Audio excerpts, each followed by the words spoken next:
Good afternoon, everyone. It is such a delight to be here. I just have to say that out loud. I feel so honored and humbled to be hosting what I think will be the best plenary yet, which is really hard to say because the last two were just fantastic. I love it when there's disagreement. I love it when there's some provocative statements, and I think you won't be disappointed with the panel that we have today.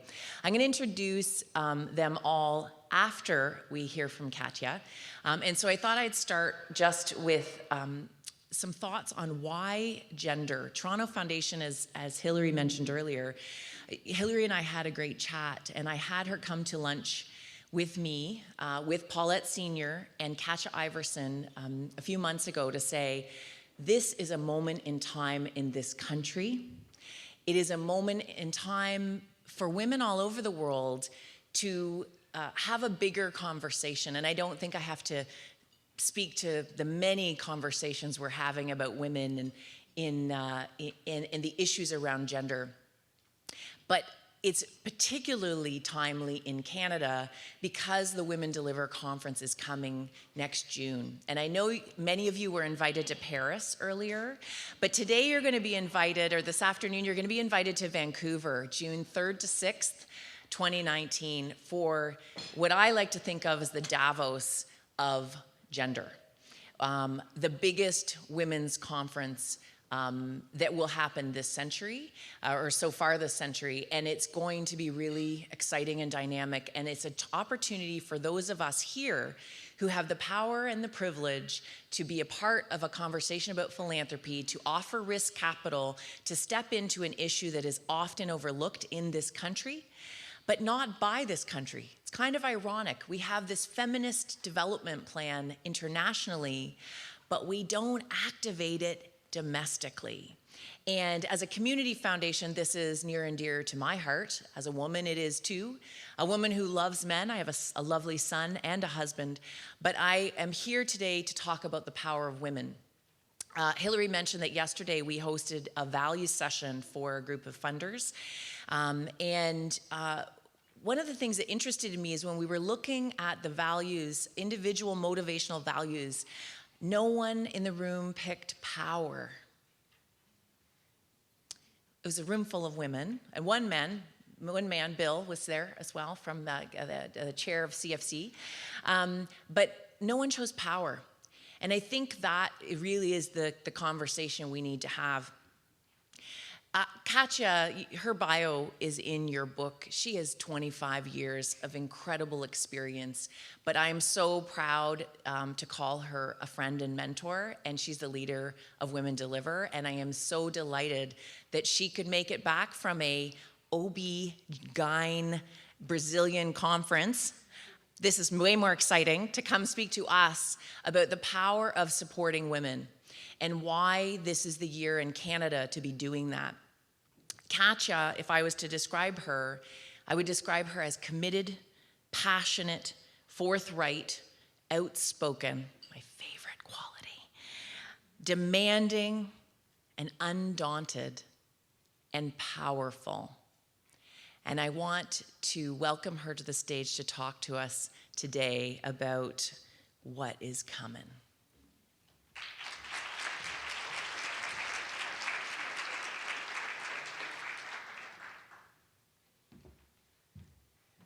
And I'm also a Dane, so we take compliments very badly, so I'm blushing up here.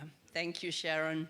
Thanks for the kind and powerful introduction, and thank you, Hilary and PFC, for inviting me here today. Yes, I flew in. I spoke to 5,000 doctors yesterday about how we need to change the world for girls and women, but I couldn't miss this, so got on a good red eye and came in this morning. I'm so happy to be here. And thank you for making the time for this discussion, because you could discuss any other topic, and there's many demanding topics in the world today, but really seeing how gender and women's rights are on the agenda here is so comforting. So how many of you have heard about Women Deliver before? Great. We're good in for a learning curve. That's always great.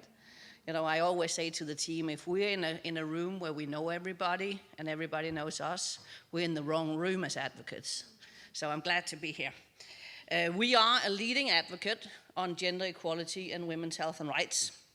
We are a convener that brings together both usual and unusual suspects to discuss what we can do with a strong focus on solutions. We are on the podiums of prominent gatherings, but we are also in the smaller negotiation rooms. And often we do it without putting our logo first, because this is not about a logo war, this is about getting things done. We're in boardrooms, we're in classrooms, we are in the intimate rooms where the future is being negotiated. We're in Davos, we're in Dakar, we're in DC, we're in Delhi, we're in New York, Ottawa, and of course, Toronto. And we are in the communities where women live and die and hopefully survive and thrive.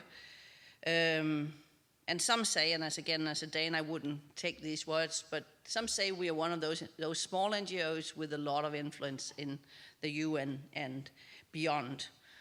We're small, we still fit in one room, we're nimble, and we are not like most other organizations because we don't believe in big bureaucratic structures.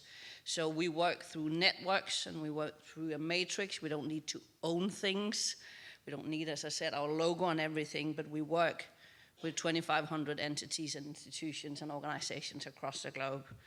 And, it's been humbling to see how people are actually quitting their jobs to come and work for us. So right now we have Michelle Obama's press secretary running our comms, and we have some amazing Canadians who have also joined the team that's just making it even better.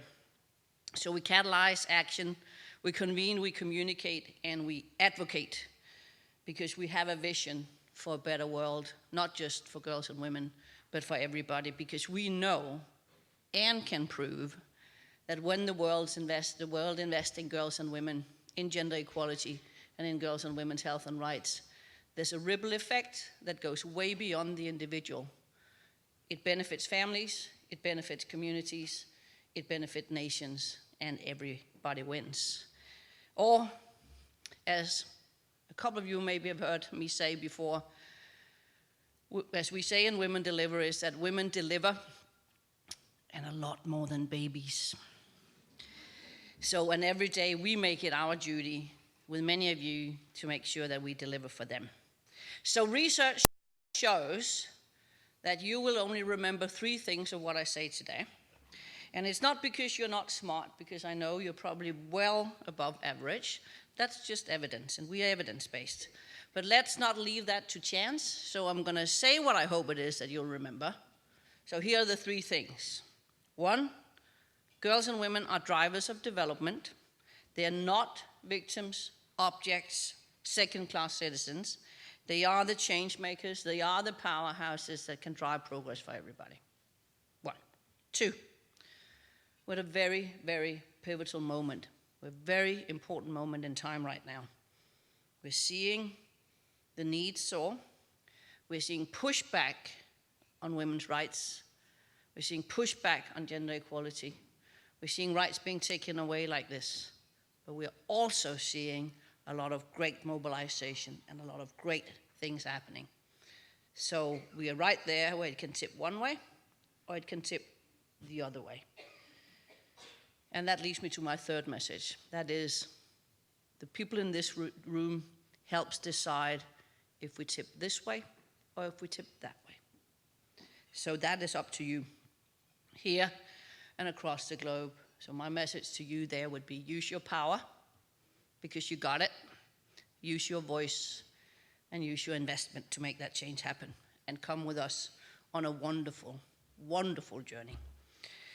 So research also shows that I have to mention things 3 times. Well, that's not true, because it actually shows that you have to mention things 7.6 times, but since you are smarter than the average, I think 3 times will do it. So the first message again, girls and women are drivers of development. They are not just objects. They're not objects or secondary citizens. They are a part of the big change we need. And we are here, and we need to invest in them. So girls and women represent 51% of the global population, and they are often described as weak, or vulnerable, or victims, but that is not what I see when I travel the world. What I see, even in the most dire circumstances, I see women and men, now we're talking about women. Women get up in the morning, get dressed, and go fight for a better future for themselves, but mainly for their children and their families. That's not weak. That's not vulnerable. That's powerful. And we can invest so it gets easier for them. And it's not only something I see when I'm out there, it's also something the numbers show. It shows that when girls and women are able to fulfill their potential, the impact is exponential for all. So according to the powerful McKinsey Group Institute, has done a big study, worldwide study, that shows that if there was gender equality in the workplace, the global economy would go up 28 trillion. And that was with a T. That is the same as 26% of global GDP. That's not pocket change. It's roughly 18 times the Canadian economy today. So it's big money. And we see the ripple effect grow when we expand opportunities for girls and women at all levels. When women have a stronger standing and stronger voice in their homes, including in decision-making over money, household income, education and health of the whole families, the children and the whole families improve. When women are in political office, income inequality drops and policy at large become more inclusive. When women are involved at the table in peace negotiations, peace lasts longer, way longer. But unfortunately, there's not enough of them yet. We also see that women invest way more in their families and in their children than men do. That's on average. It's not in this room. I'm absolutely aware of that. So gender equality and women's empowerment is not a woman's issue. It's not a woman's problem. It's a societal issue, it's an economic issue, and it's an issue of social cohesion. So investing in girls and women, in their health, rights, and well-being, education, empowerment, participation, is not only the right thing to do from a rights perspective, from a human rights perspective, it is also the sound thing to do from an economic and a societal perspective. And it benefits everybody, men and boys, girls and women. And this message, and the message of advancing gender equality writ large, is picking up across the globe as we speak. So all of you in this room should be very proud of Canada, because Canada is stepping up on the issues and walking the talk.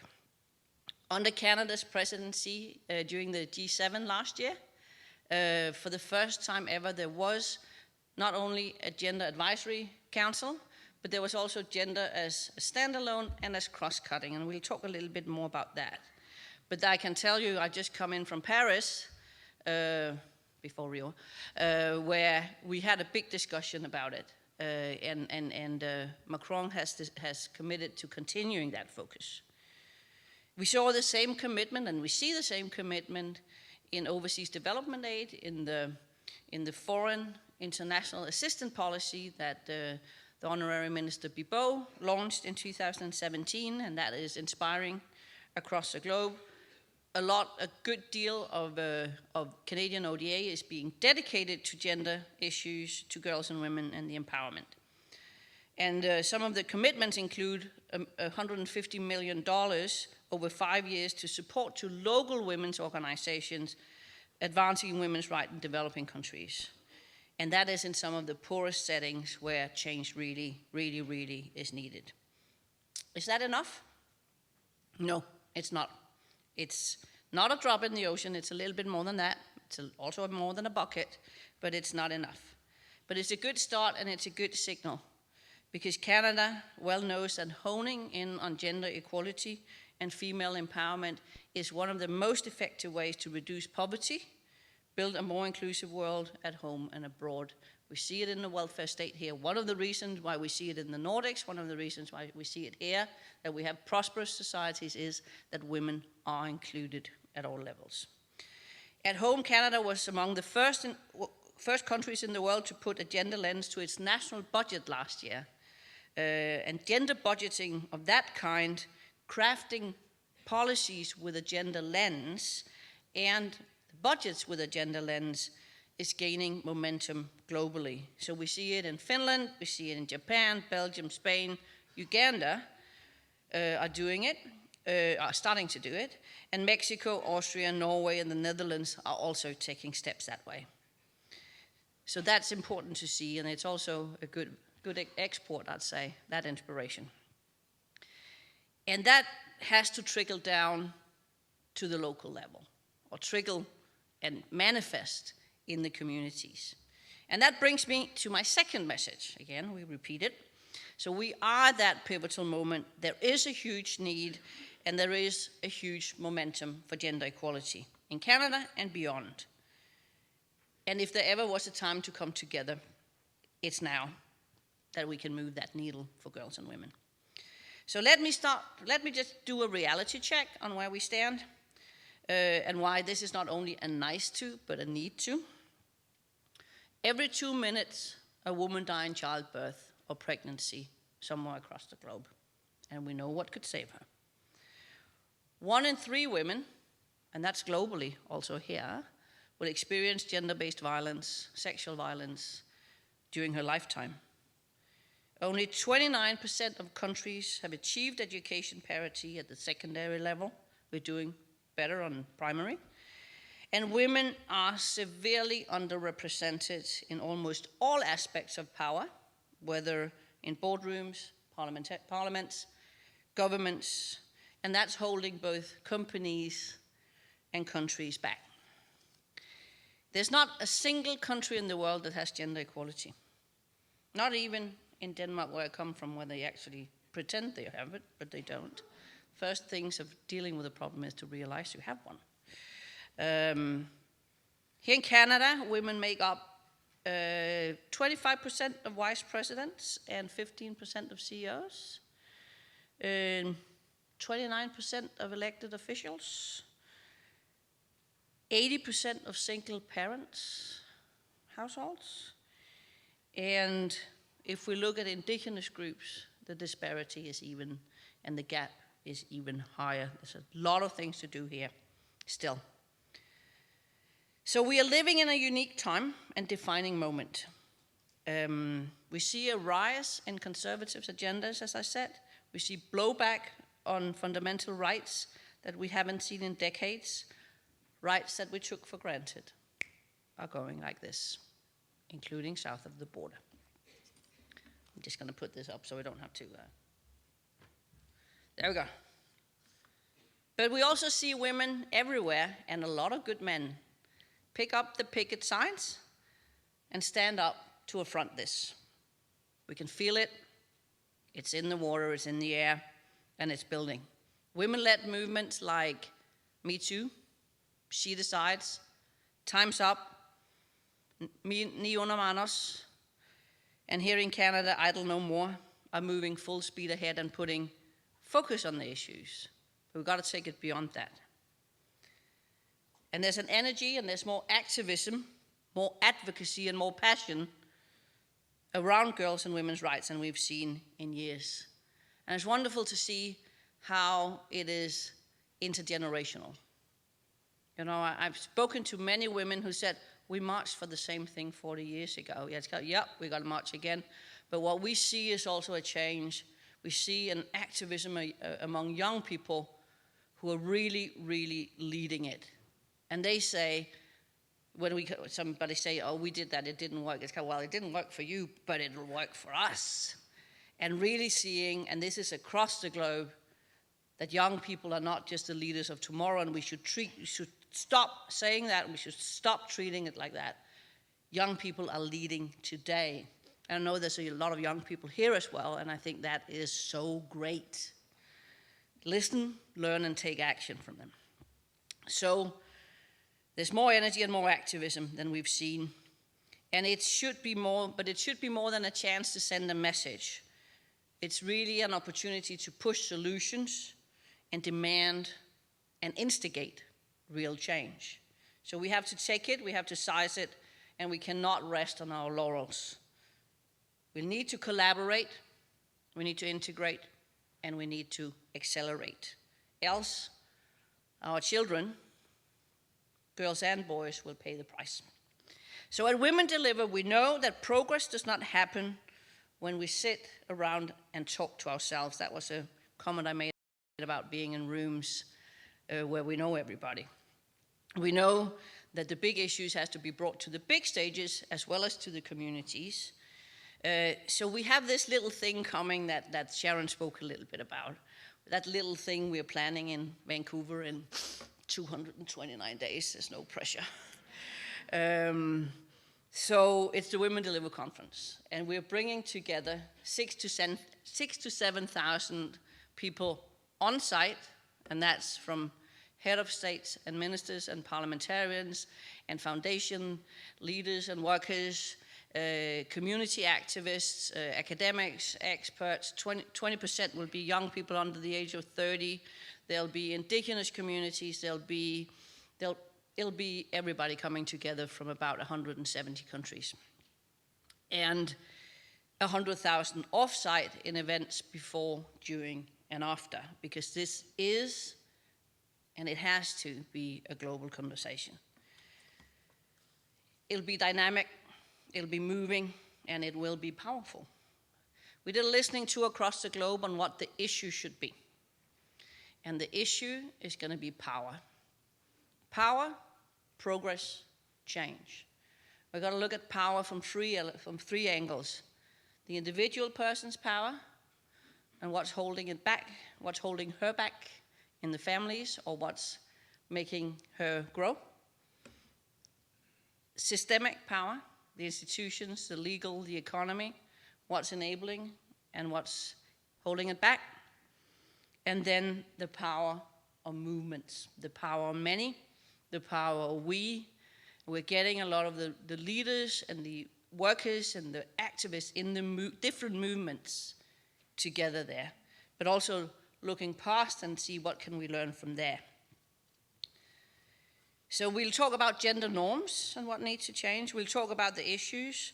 We'll recognize the problems, but we won't dwell on them because we know what the problems are.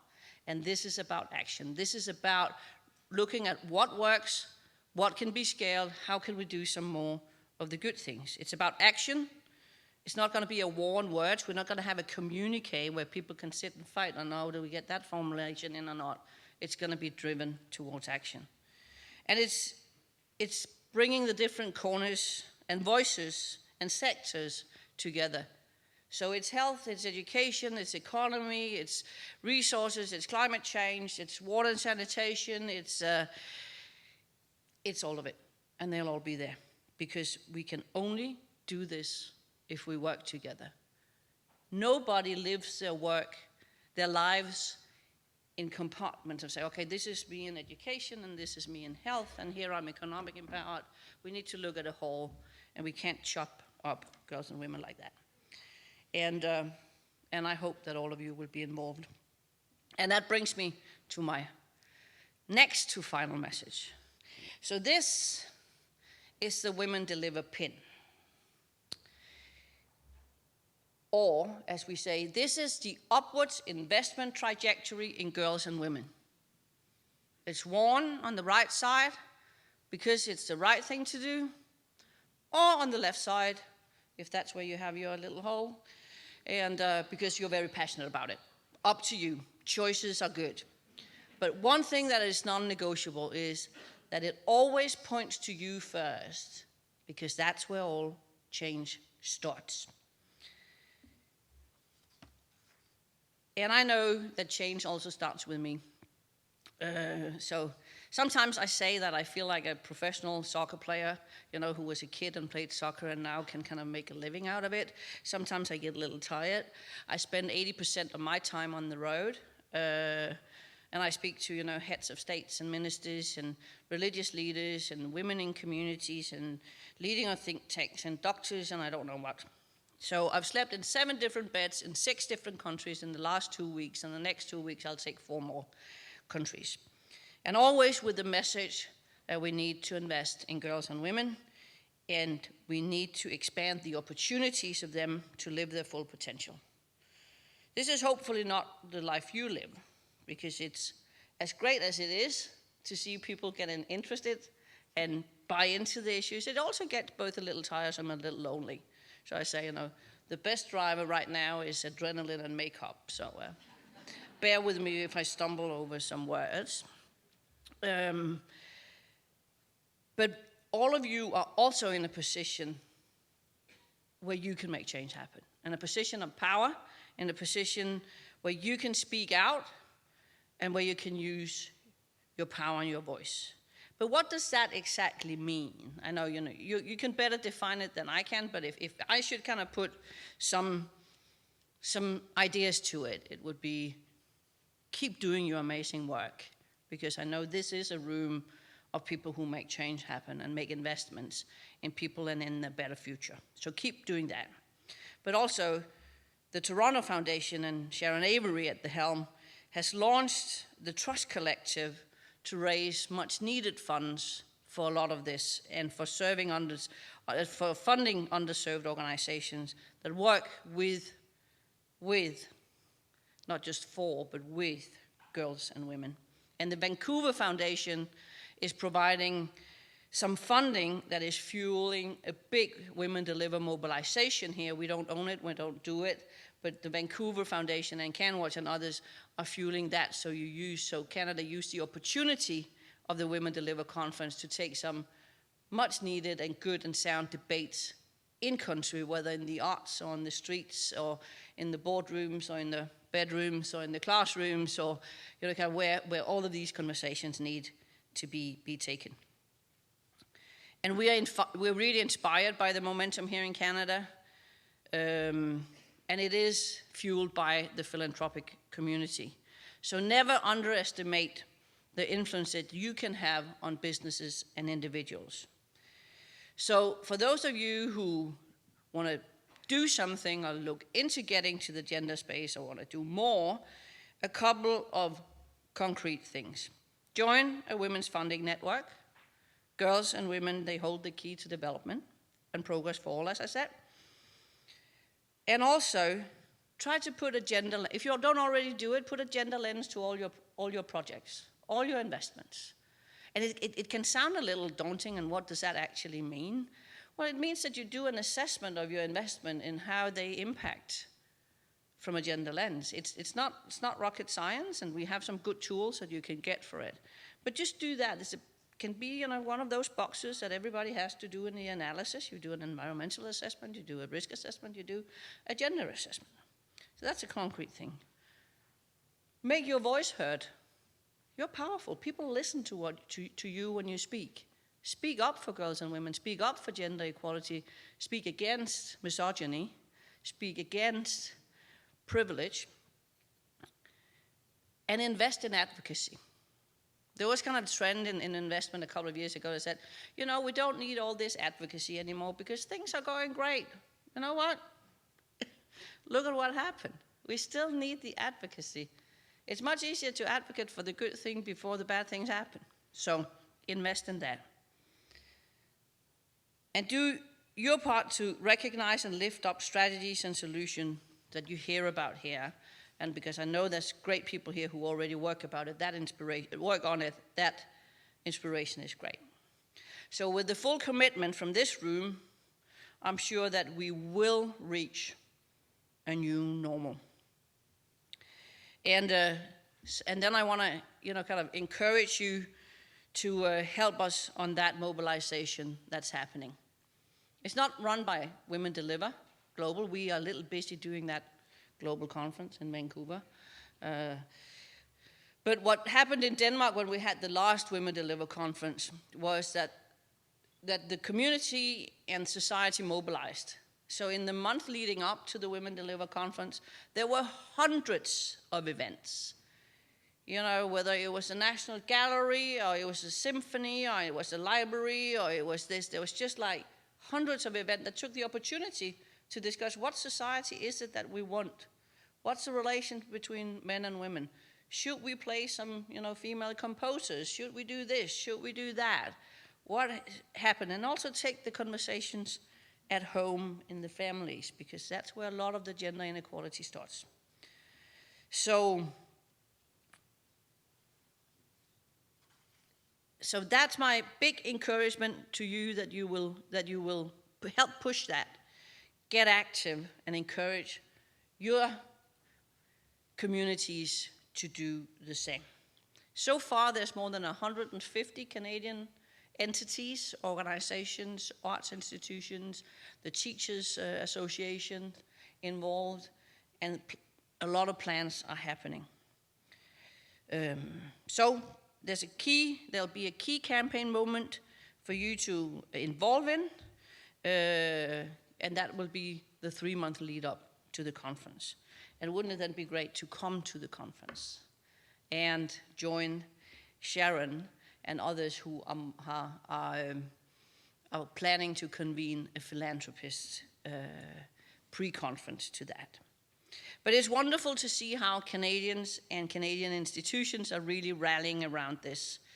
But we need more people. We need you. Imagine how such a Canadian value is not only lived here and can be done even more, but also will be seen by 6,000 to 7,000 people on site and 100,000 coming in. So it'll be a good export. So it's a big project, and sometimes, it's a bit scary. But when you eat an elephant, you take it bite for bite, and you invite friends and family over to help you eat. And at Women Deliver, we say, we work hard, we change the world, and we have a little fun with good people while we do it. And I see a lot of good people here. So that positive change is everybody's business, and it cannot be business as usual. So dear friends, old friends and new friends, colleagues in changing the world, we need partners like you, and the world needs champions like you. It's an important time, it's a pivotal time, and it's the right time to be a champion. So, does anyone remember my 3 messages?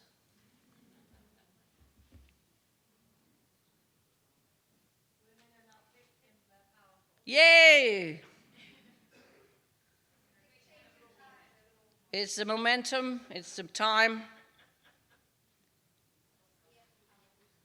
You got the power. Yeah, real change starts with you. That's kind of the upwards. So let's continue the conversation. And I look so much forward to working with all of you. And we're not done yet, but I'll see you in Vancouver.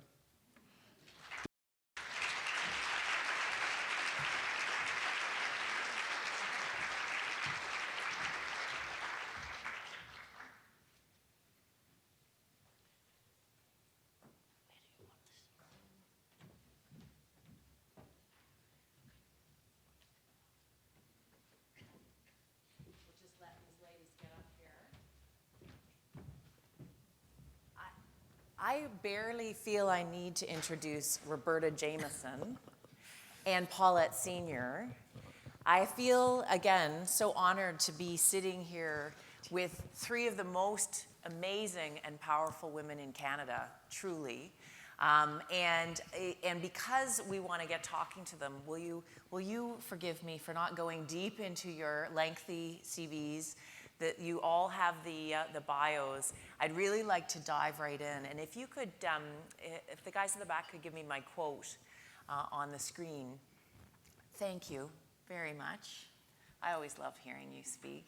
You get me all revved up. I find myself nodding constantly through your presentations.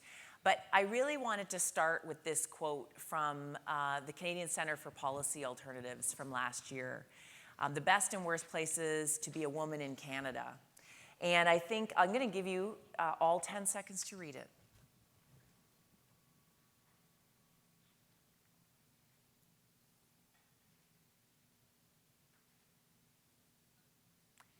how many in this room have, as part of your organizational mandate today, a gender lens or giving to women's and girls' organizations?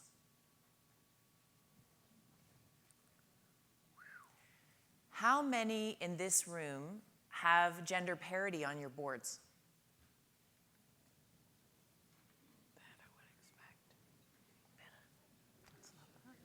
How many of the organizations in this room are led by women?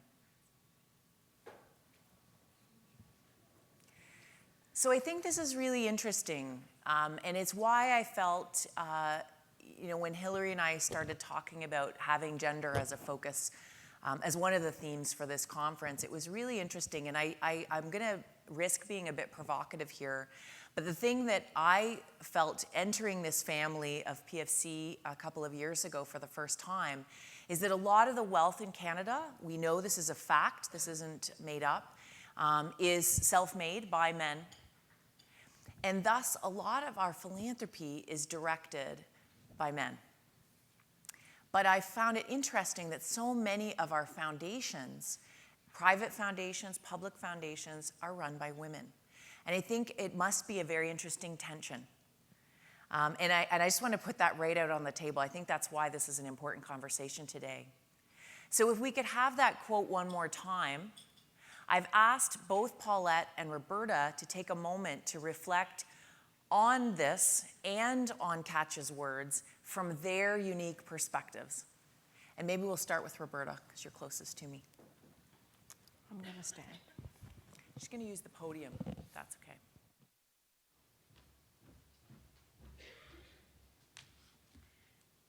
Thanks, Sharon. Great to see you again, Katja. And also, Paulette. Yes. First, you may have done this at the opening of the PFC conference, but it's a cultural imperative for me to acknowledge that we're meeting on the traditional territory of the Anishinaabe, the Mississauga, the New Credit, and my own people, the Haudenosaunee.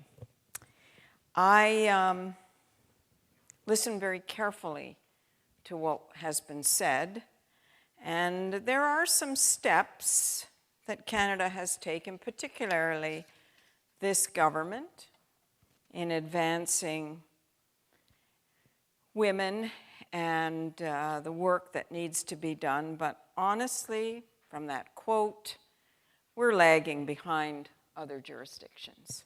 Let's be frank. And in order, though, to catch up, I would suggest to you that we need to embrace inclusion and diversity, or the gap between, in particular, Indigenous women and non-Indigenous women will widen. Indigenous girls and women, with whom, of course, I work every day, have been colonized, dispossessed, and subject to substandard everything, including education, and it's still deeply entrenched in the colonial paradigm that I live in, you live in. We start our young people with the legacy of the residential school system. This is the reality. And if women have short shrift in Canada, Indigenous women have come off much worse. They're at the bottom of every social indicator. They're much less likely to have completed high school than their non-Indigenous peers.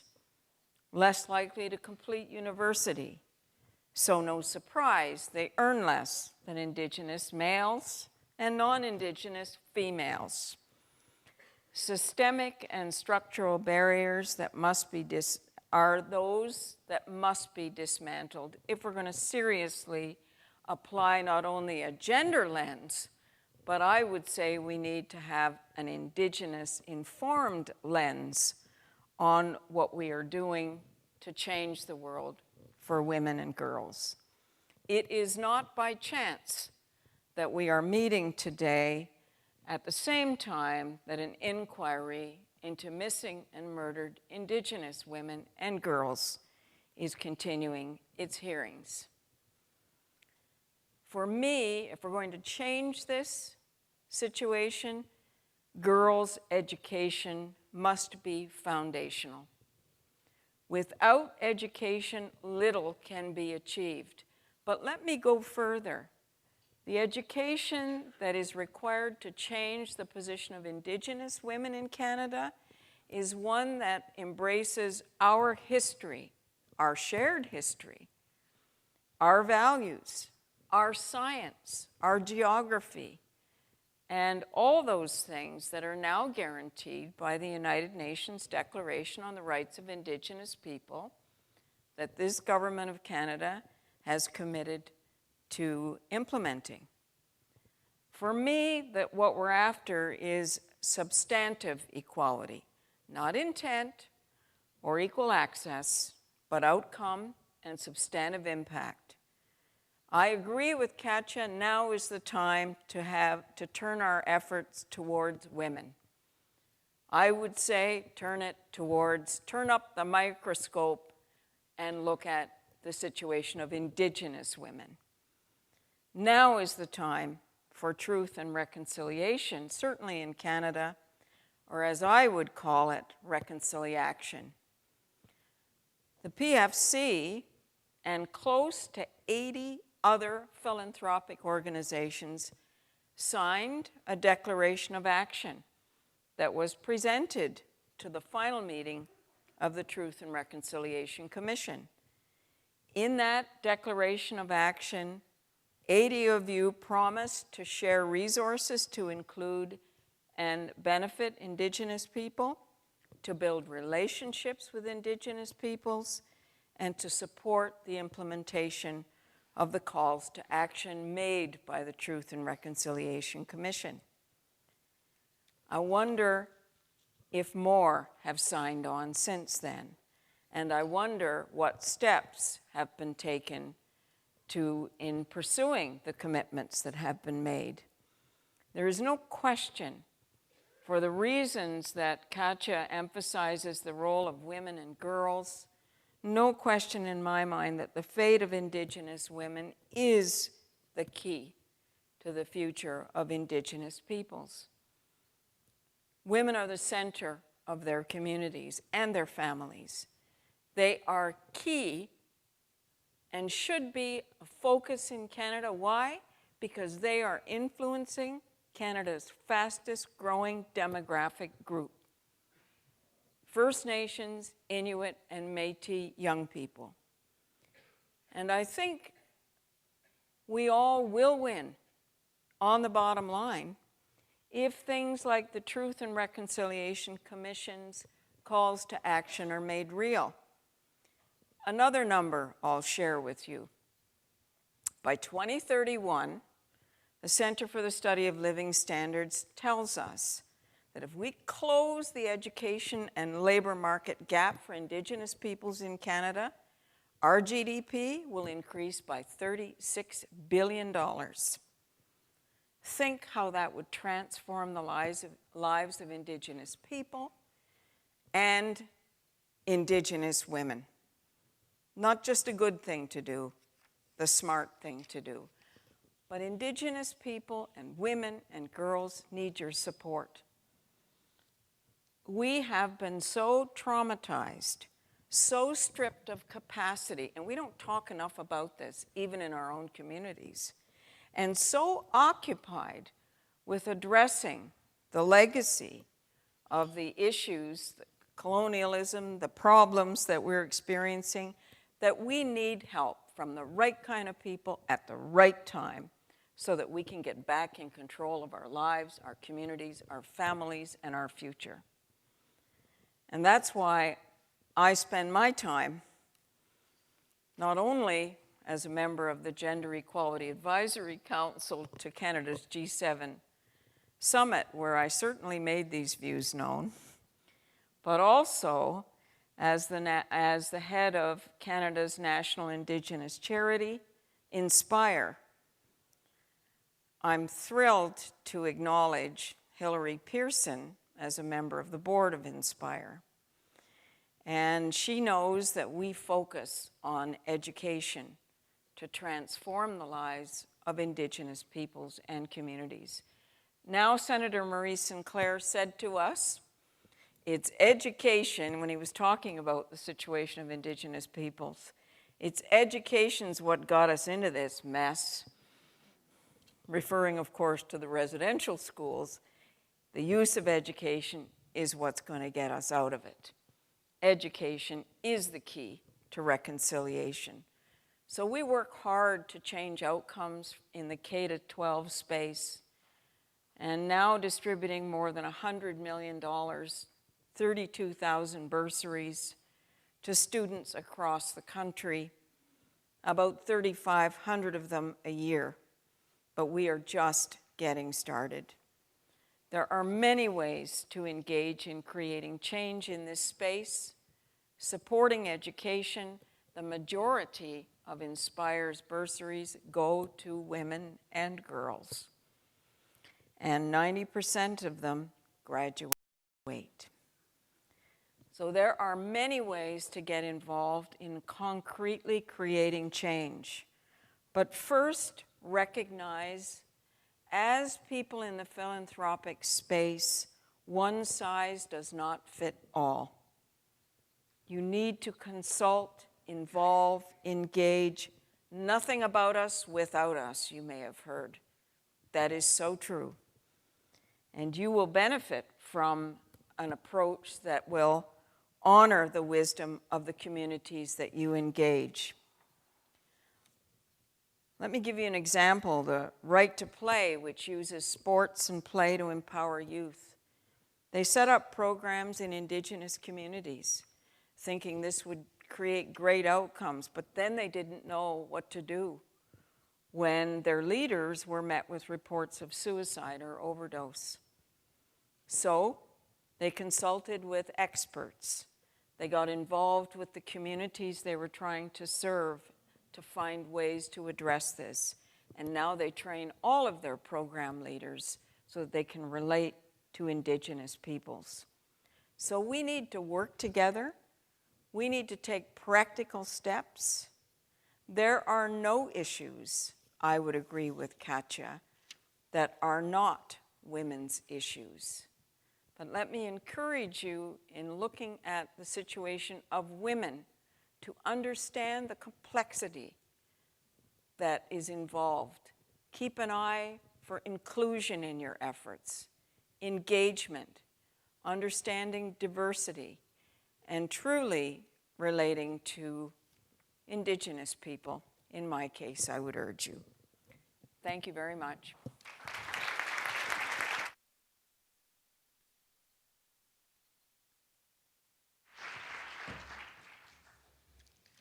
Thank you. I feel as if they've said it all. But knowing me, I do have a few more points that I would like to make. But I would first like to thank my co-panelists for making such powerful points about this issue. But I also want to thank Hilary for the vision that PFC has to bring this issue forward now. Because as we know and as we've heard, the time is indeed now to be talking about the issue of gender equality. And also thank you to the Indigenous people of this territory that has kept this land so that we could actually have this meeting here today. So let me take a stab at answering the question, because I think it's really important from the women's sector perspective, knowing that the underfundedness of women's organizations has been a problem in Canada, not just in the past year or 2 years, but for quite a while. And in fact, it was the reason why the Canadian Women's Foundation was formed by our founding mothers 27 years ago. At that point, the founding mothers of the organization recognized that only 2% of donations from corporations and foundations, in fact, in Canada were going to services for women and girls. So they saw an urgent need for an organization that was dedicated to feminist philanthropy. While the foundation has raised more than $80 million since our inception, it has founded more than 1,500 community organizations across Canada. And we know we're not meeting the need, so in fact, we can only fund about 10% of the applications that we receive. We've also seen the impact of government cutbacks on gender equality over the years. Some of you in the room will know what I'm talking about. Over the past 10 years, progress slowed in Canada. Women's equality was removed from the federal government agenda, along with poverty, housing, and many other equality issues. Status of Women Canada's mandate, for example, changed to exclude gender equality, and their budget was cut by 37%. More than 30 women's organizations, including national groups, lost 100% of their funding. And even though we now have a feminist prime minister, and the outlook is indeed promising, there's a lingering myth that gender equality has been achieved in Canada. And therefore, it isn't worthy of investment. Yet the impact of the Me Too movement is just one indication of how far we have to go to achieve gender equity for women and girls. We've heard about the business case for investing in equality right here in Canada has never been stronger, and increasing women's workforce participation in terms of boosting the economy and diverse corporate leadership boosts performance. We've heard the stats. And it's women's organizations that are doing the groundwork, such as providing job training for women who are living on a low income, advocating for affordable childcare so that more women can work outside the home, and encouraging girls to challenge stereotypes and pursue careers in STEM. Those are just a few of the examples of what women's organizations are doing daily. But I also want to address the point about women's organizations being the most effective means for building better policy and better lives for women. At the Canadian Women's Foundation, we work on the philosophy that the best solutions come from those closest to the problems, those who are actually being impacted. And that's why we not only provide funding to grassroots organizations who work across intersections of issues, and we hear how important it is that when you're working with different communities, that one size does not fit all, so the intersectionality approach is critical. We also strengthen their capacity to serve their communities. We do this by bringing them together to network and share resources on their challenges and solutions. We also recognize that professional development opportunities are few in the sector, and that we have to support the development of more women leaders. So several years ago, our foundation piloted a leadership institute for women in the not-for-profit sector, working in partnership with the Coady Institute, who I know is in the room today, which provided intensive leadership training to about 75 women over 3 years. These are just a few of the reasons why it's important to support the work of women's organizations. And we know that we have to get beyond the very idea that gender equality is a quote-unquote woman's issue that is only relevant to half the population. Investing, and I'll wrap up by saying, investing in the advancement of gender equality, gender equity, will benefit all Canadians. Thank you.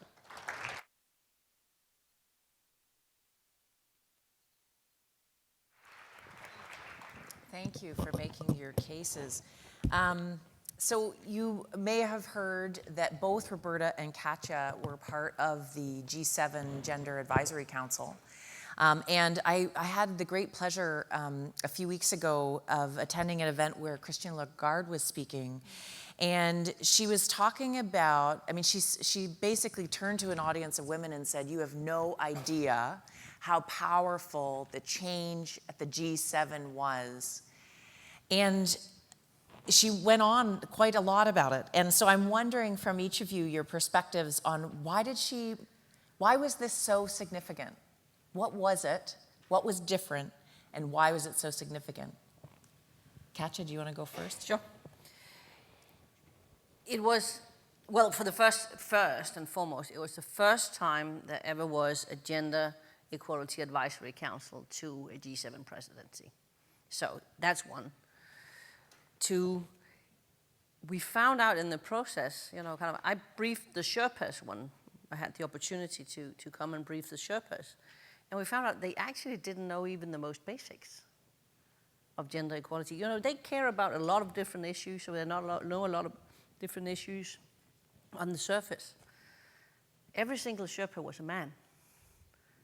And most of them thought that, well, gender equality, we fixed that. We're the G7. I go, not exactly. And we, of course, had done our homework. We worked really hard to get all the evidence in place, all the reporting in place, all of that. So we came into rooms where the knowledge was surprisingly low. So coming with even the basic arguments and the basic stats were definitely made an impact. So that's one. Two, it was a very diverse council. It was global. We were 21 people. It was north, east, west, south. It was the 7 countries, but it was also the global south. It was different groups. This is my fellow feminist troublemaker, as Nobel Prize Elaine McGabowie named us. We got a badge. They thought it was a little scary at the G7. But it was very diverse. So we came in with both different constituencies, different focus areas, and we learned a lot from each other. Because it can also be, okay, if you're the education expert, you focus on that, you know everything about that, but then you kind of have the people who are the absolute leading experts on women's economic empowerment. Suddenly we were sitting in the same room, so we were all on this journey too. But we went in with a very collaborative spirit and said, in the beginning there were people who said we should pick 5 issues and then just go for them. And then we kind of looked at each other and kind of said, we're 21 different people with different expertise, and it's not as if girls and women only need 5 things. So let's create the world we want for girls and women, and that was what the Prime Minister asked us to do. He said, don't play politics. I'll have to do that. So show me the world girls and women need in your report and the recommendation you want to put forward. Then I will see what I can negotiate.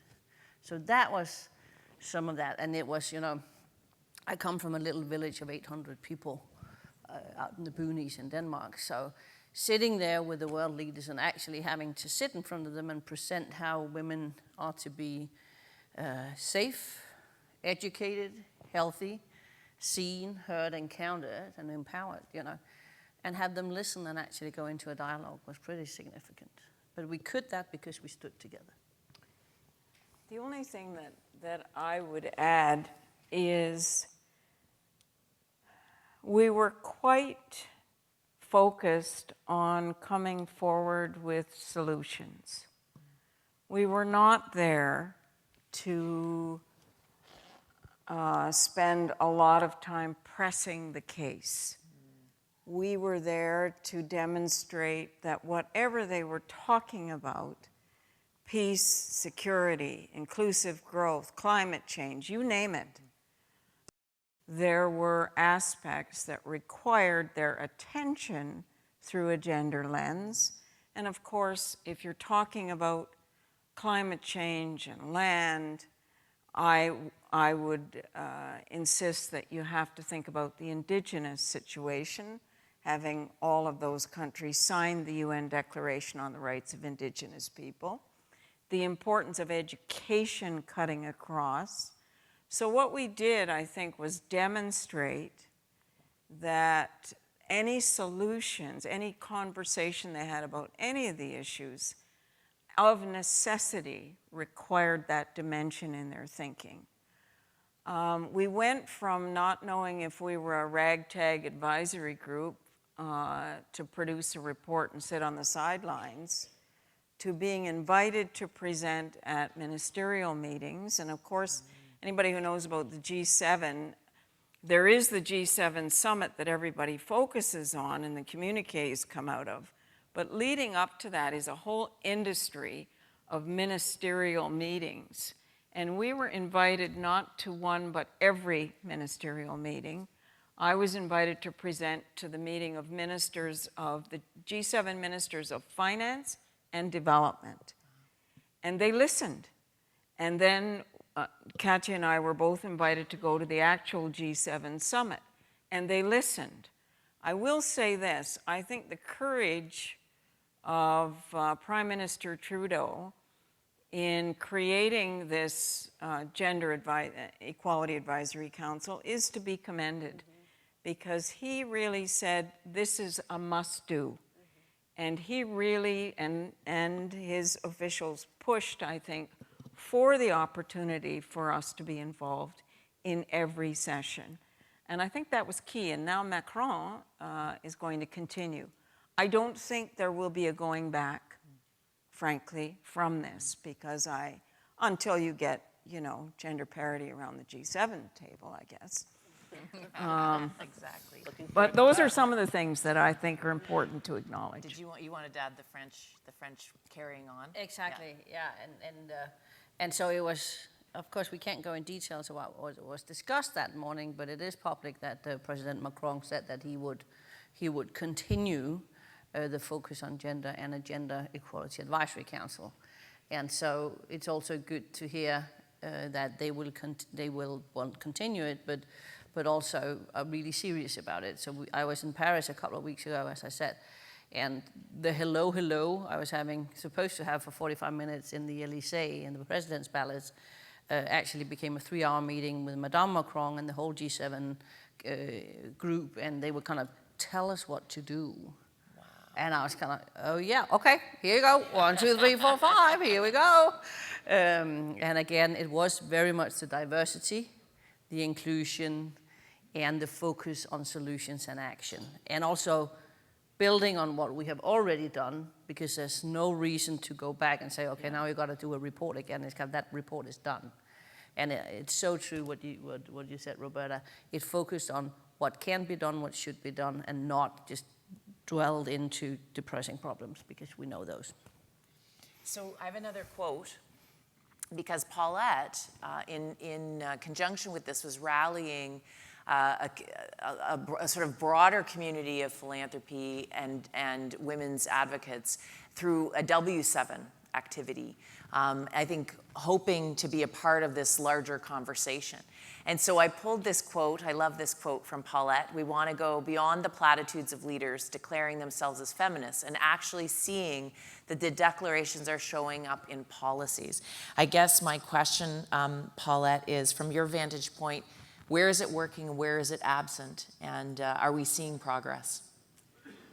I want to start by picking up from where you left off with your comments around the GEAC, because at the same time that the GEAC was meeting, a bunch of women from around the world were also meeting at the W7. I had the opportunity to be one of the organizers of that meeting. And we met over a period of 2 days, and within the space of about 1.5 hours to 2 hours, we also quickly focused on what the top issues were for women globally.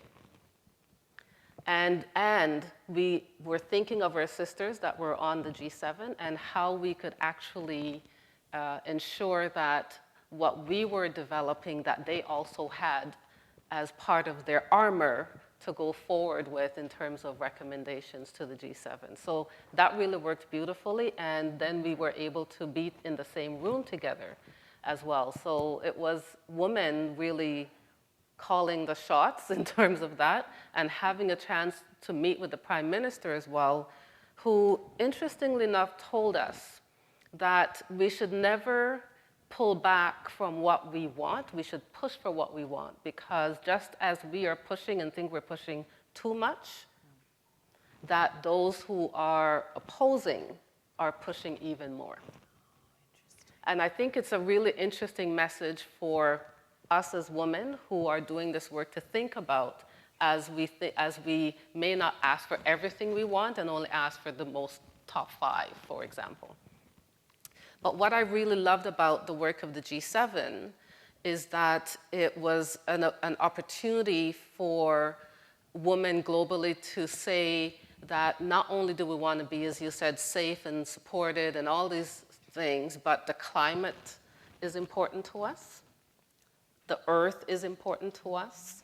That what's happening in terms of the work of the IMF and the financial deals that are being made are important to us. So there was nothing that was left out in that full picture. And so for me, it's important that we don't just think about this, the G7 as a global effort, but we think about how those particular priorities that we've identified are showing up in the work that we're doing in terms of public policies that are being made and the work that organizations are doing. I think we're on the path there, but we clearly have a long way to go. And in terms of achieving gender equality anytime soon, it really is, I think, a few ways that we have to work. I mentioned in my opening comments the importance of intersectionality, the importance of working with women based on where they are, but also there are some critical rungs, and one of the rungs we haven't yet seen in terms of working on the issue of gender equality is childcare, right? Our government currently hasn't put childcare on the table.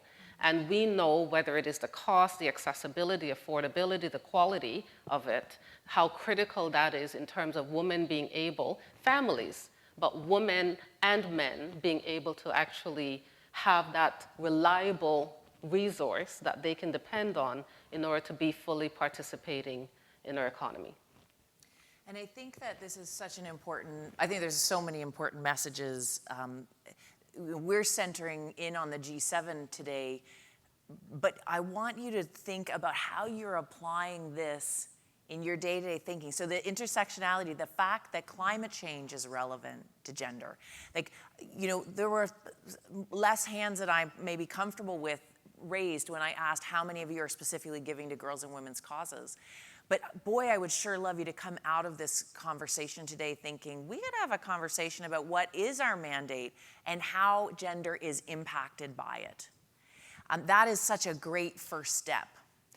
I'm conscious of time, and so I'm gonna get to the practical question here, which is, if you've started to move this room to be asking questions about themselves, about their organizations, I would love for you to each share the simple first steps, like the really, like if you were like giving advice, what are they walking out of this room doing that might be the steps towards a change or an increased focus on gender in their work? Roberta, maybe I'll start with you, and then I'll go Katja, sure. And then Paulette. Well, I think the first step is to understand what that means. You know, I've spent so much time working with organizations talking about gender lens, inclusion, diversity, and everybody thinks they understand what those terms mean. And one of the first things you find is there isn't a shared understanding. And so I think first starting a conversation amongst yourselves on what is the measure, what does it mean to be inclusive, to be acknowledge diversity, to understand gender. Intersectionality is not an idea, a term that rolls off of people's tongue. To understand that if I am poor, I am indigenous, I am lesbian, I am, you know, these all are complicated parts of my dimension as an individual and every individual. So to understand intersectionality is critical. I think, so start with the basics. Let's all just pretend we know nothing and start learning. And then what you learn, start measuring. Start asking yourselves the tough questions. One of the things we did at G7 is, well, I said, let's not believe our own press here. It's very easy to believe your own press as an organization, as a government. Start asking yourselves the tough questions. Who am I employing? Who is on my jury? How am I evaluating the applications that are coming forward? How inclusive and accessible are my processes for coming to my organization to seek help? Is it open to women? Do I assist, or do you have to have a BA to even fill out the online application form if you have online, which many Indigenous communities do not? So start asking yourself the hard questions, start measuring, and start reporting out. And start using the tools that we have. I gave one example, which is the declaration that everybody signed a year ago. If we sign the declarations, what are we doing to follow through? So very practical things. And ask women and girls what they think. Ask them how you're doing in your workplace, on your boards, and in your sponsored programs. Great answer. Well, you just said it, Roberta. It is really, the arrows points to you. And I also noticed how many raised your hands to the different questions about boards and leadership and all of that. There was, with the doctors in Rio, I want to say the opening plenary, they had all the leaders of the FIGO organization. It was 9 men. They didn't see a problem of it. The tagline was the voice of women's health. We laughed a lot. So we came up with this one that men decide and women deliver. But let not that be your reality. So that's one, you know, kind of look at what you do, and yes, it might be easy to say apply a gender lens, but use some of the tools, and that's for both your own work and how you do your work, but it's also what you do of work and how can we move the needle for girls and women because it benefits everybody. And then I want to point to a thing that take risks. You know, you're in a position where you don't have to answer to stakeholders or shareholders or political parties or something like that. Put some investment, you know, kind of some of your investments, some of your grants might not pan out, but you see good ideas and you go and invest in it. You're in a unique position to actually do that. And then look at where's the need, what can we do in this space? And then of course I want to say, join that mobilization in Canada to have those profound discussions about what is gender equality here, because no, we're not there yet. But you can be, you know, well on the way, but it really takes some more effort, and all of you are change makers there. Paulette, anything to add? Yeah, great responses, and I completely agree with everything that's said. I think what I can add to this is, you know, one of the questions that I think I need to always ask myself is look around whether it's my staff or the board of the foundation, is look around and see who's missing. You know, so I'm in Toronto. Toronto is very diverse. We all come from different communities. Who's missing? It's a simple question. And being able to answer that question would help me then determine what are my goals in terms of diversity and inclusion. And then the other thing that I've experienced as well is as a board member, but also as a CEO, is thinking about not just about that in terms of the staff, but also who am I funding and who am I not funding. And one of the challenges that we have at the foundation, even though we have about 20-25% of our funding going to Indigenous women's organizations, we are not really successful in terms of funding programs in the North. And so we are, as part of our strategy, developing a Northern strategy or strategic plan and collaborating to help us to do that better, right? And it's important for us as an organization that when we talk about women, that we mean all women.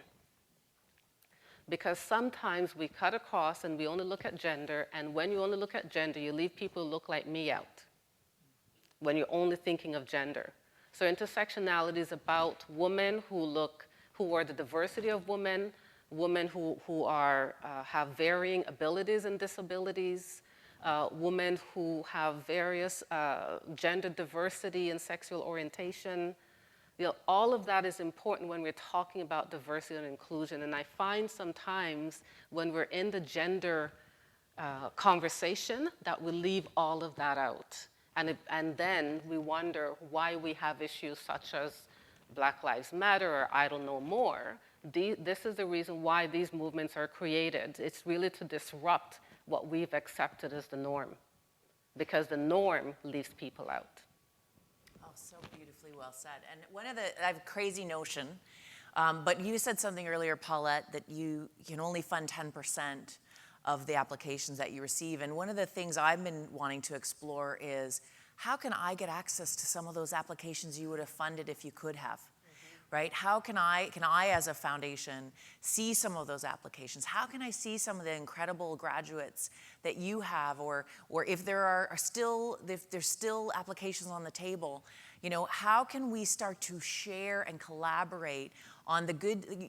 You're the experts, you got the due diligence. How can I start piggybacking on that work? And I think that women just work differently. There's such a sense of possibility and collaboration in a really big tent. And so to that end, I do have to wrap up. I'm sorry we didn't leave time for questions. Hilary's going to hook us off the table. But I'll say two quick things. One is, I'm hoping I've rallied my colleagues in the Community Foundations movement to host a pre-conference for and on philanthropy to the Women Deliver conference. It will happen, we're hoping, the Monday morning, but more on that. And I would welcome you to come on one condition. You take an action on this conversation before you sign up. I have made a commitment on behalf of Toronto Foundation to take action with women in Toronto, and we're really excited about that. And I challenge you to do something with the power and privilege you have to change things for women. The second thing I will say is this conversation can continue. In the next breakout sessions, the Coady Institute will be leading a workshop on this conversation about gender and philanthropy. And I encourage many of you that have been inspired by this conversation today to continue this conversation for the next few hours with Coady. Thank you. Thank you. Thank you.